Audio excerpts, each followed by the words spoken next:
Первые 15 минут удавались нам, потом полностью дали инициативу, забили гол. Ну, в принципе, что Анжи нам подарила гол первый, что мы подарили также Анжи Галлы. Первые 15 минут, я думаю, мы играли хорошо и смогли забить гол.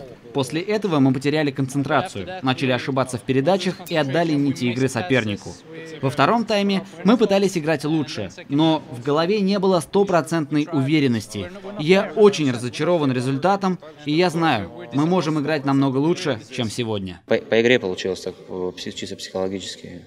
Они начали разрывать нас, там, большее количество их было, казалось, и потом психологически немножко начали отходить. Одни прессингуют, другие отходят. Ну, разрывы получаются, второй не получался, сначала пространство. Больше пространства они воспользовались.